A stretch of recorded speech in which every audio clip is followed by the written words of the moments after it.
It's recording. Don't upstage me, Helen. Hey? Just wants to make sure it's recording. It's recording, Janice. You've got to place it. Yeah, it's all good. Hello and welcome. Wow. This is like a pop-up book. You're all in there, you know. Amazing. I'd like to acknowledge the Wurundjeri and the Burrong and the Ghana people from South Australia, where I've been for 8 years, in case you didn't know. That's why they sent me around. Wow, it's great to have all of you here.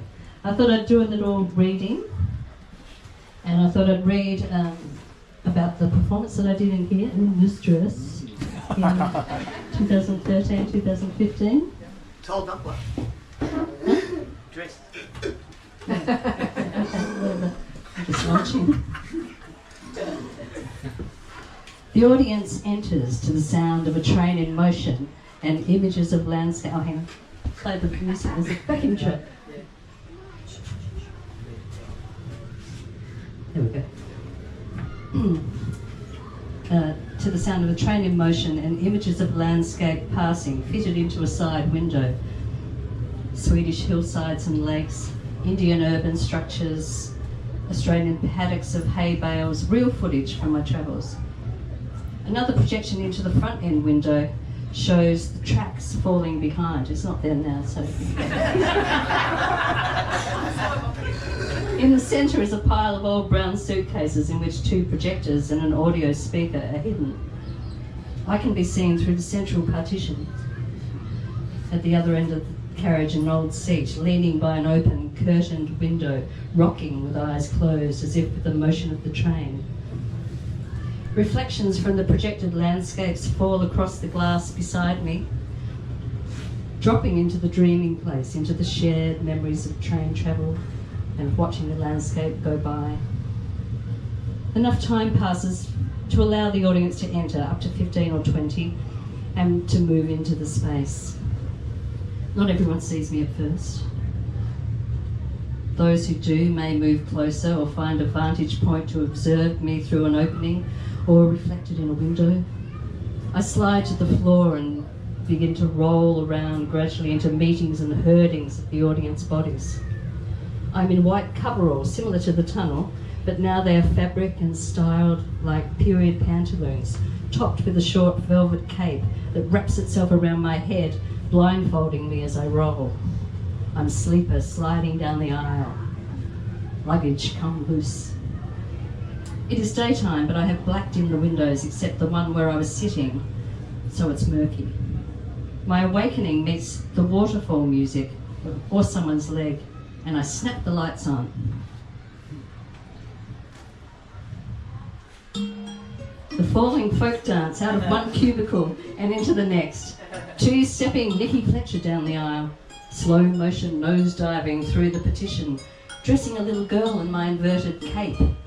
Sliding between bodies, prying them away from the wall. Amara holds her ground and I congratulate her. Words bring smiles. The tension broken makes way for minuets here and there. Prancing away into the other compartment, I become wedged between a cocktail bar and the wall. A headless puppet, all legs and bum. They have to come in to find me. They sit or stand on the edges of this frame. I am encircled. I draw 1 or 2 of them into the centre of the space, cradling them or laying them on the floor for a new vantage point on detail. The plonking notes enter, and I push us all into a bouncing, crisscrossing dance class. I leave them set in motion and conduct them from afar through the frame of the partition window. We eventually subside into a close standing pack, eyes closed, as I talk us through an anatomical image. Feel your blood moving through your body, like a train through hillside tunnels. It is silent now. Well, it's not yet because I was a bit fast. And I squeeze amongst them, touching a shoulder, breathing on a neck. I climb up onto a ledge until a piano swoop tosses me into a falling roll toward the front of the carriage. One day a latecomer, Helen Herbison, entered almost stepping on top of me. A wonderful accident that pushed me to my feet and into position for the torso projection.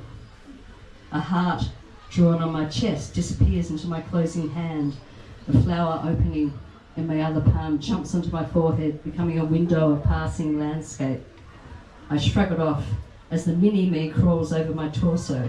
I launch into a monologue about memory, ageing, and the things that resurface as metaphor for the cartoon invasion of my body.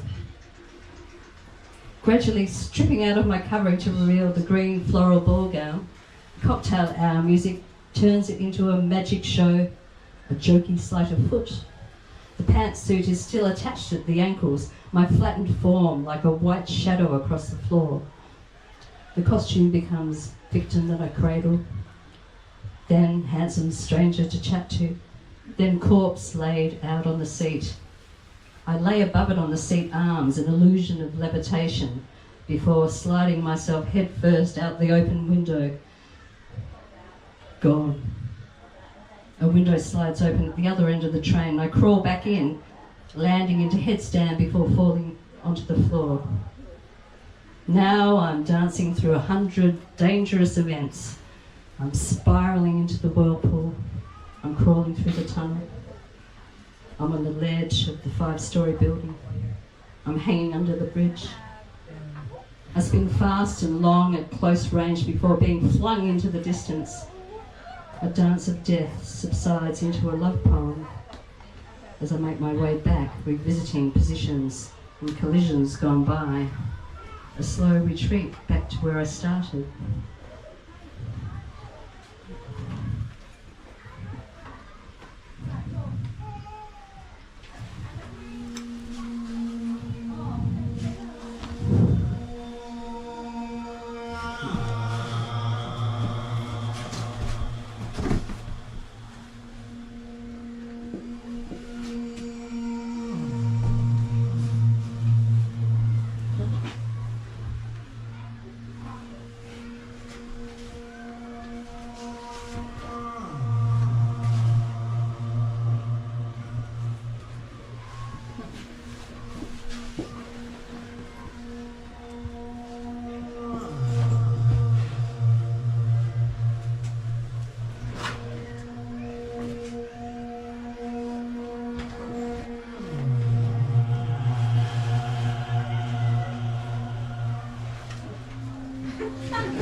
Love poem.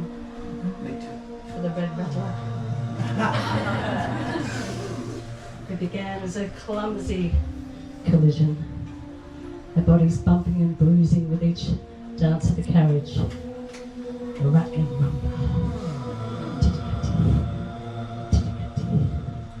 1, 2, and 3. Now we're away. We try to make each other fit, etch ourselves upon the other. We spend time in each other's daydreams, lulled by age and the lure of longings past.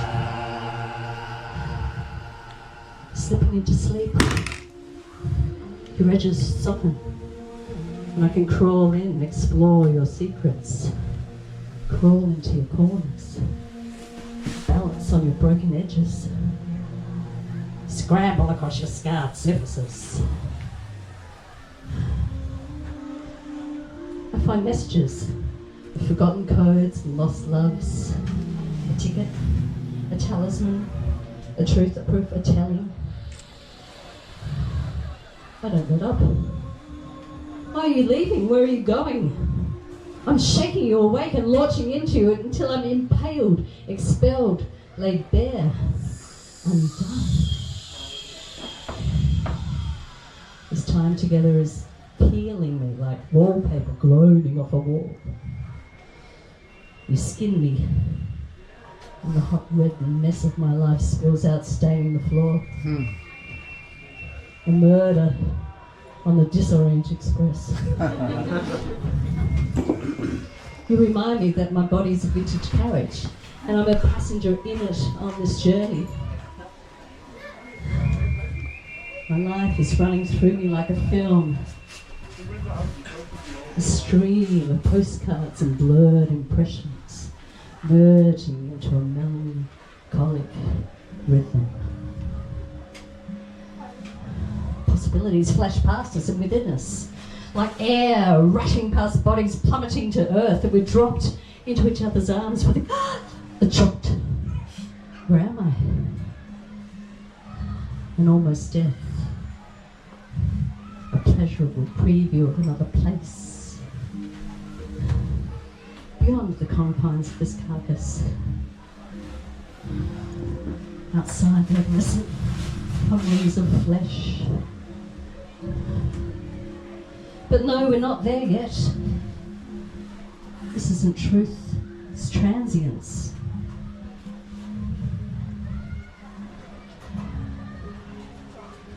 We're drawing a promise in the misted window, opening a can of worms,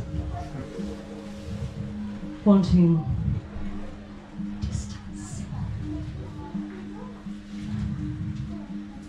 It's always further than you thought. Over before you know it.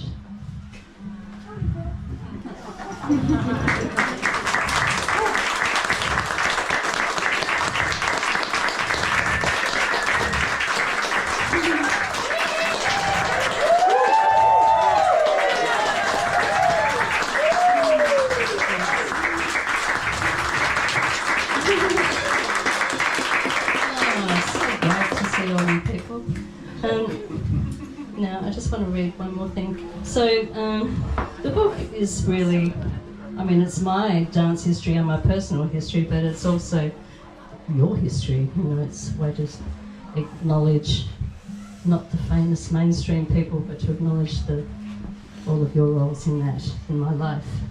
But I also, to get into the writing practice, I did a lot of walking, and the river Torrens, Karawira meets the ocean just near where I live, and so I started a practice of walking sections of that river. But it began in the ocean on the 3rd of April 2023. Ocean, Marlborough Street, Henley Beach to Graysdale Street, West Beach, 4 kilometres. It's 9:30 and my fingers are a bit numb. I woke at 6 a.m, dressed in bathers and Adidas bomber jacket, drank half a cup of English breakfast and seat belted her container into the passenger seat. Yesterday I spent about half an hour preparing it, widening the hole with wire cutters until I could fit my hand in. I gaffer taped the edges to protect myself, but still cut my hand on the first reach in this morning. I drove to Marlborough Street, arriving at 6:30 a.m. Sunrise over the hills, but still in shadow on the beach, and waded in to hip level. With the elephant bag holding the container strung over my left shoulder and cradled awkwardly with that arm, I began the wade toward West Beach. After the first damaging entry, I set about a rhythm for the 4-kilometre ritual. With my right hand, I would reach in and strew handfuls in an arc toward the west, a spiralling torso above dredging legs, the fine grey dust of her trailing behind me as soft floating clouds.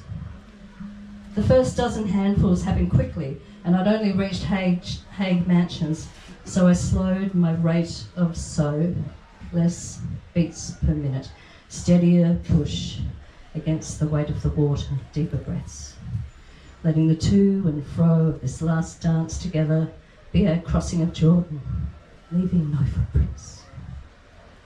By the time I reached Henley Jetty, the sun was hitting the water between the taller buildings. If I tossed a handful across the surface, she became glitter, spreading and falling. My jacket powdered, mud in the lines of my hand. Many crested terns dived into the sea to catch fish. The ocean was beautifully flat and calm, the water not too cold. Where the river meets the sea, the water's edge becomes irregular, a confusion of fresh and salt, sandbar and lagoon. It pushed me up onto the shore for several minutes. I rested my arm and reacquainted myself with my footfalls. Past the pelican on the post and across the outlet, a man waded past me. He held his shoes by his face, shielding from the sun, but also offering the privacy he probably recognised I needed. Sometimes bubbles appeared nearby, some larger sea creature. Small fish darted before me. Halfway between the Henley Sailing Club and the West Beach Surf Club site, tidal shifts made the going more difficult. Deep ditches and boggy sand corrugations. I strewed a handful in line with the sailing club window, bookmarking that patch of ocean for Wednesday morning while I will be up there looking out. Just before the steps to home, I placed the car keys in their plastic envelope on a rock, waded back out for the final rinsing of the container and bag. I rinsed repeatedly to disperse every last grain, as well as dunking myself to wash the residue off my jacket. When I looked up, I saw a pod of dolphins breaching and playing about 30 metres away, tails and fins rolling above the surface. I lingered in the water for another few minutes watching them. They were my finale, my applause.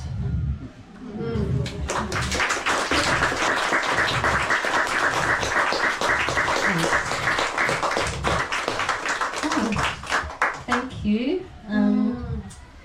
Yeah, so there was a lot about my mum, writing this just after my mum died, so that comes through the present tense of riding the river and getting into the walking practice, which also became this fantastic way to translate again, you know, I went from live dance to video and now into text. So, yeah. Yeah.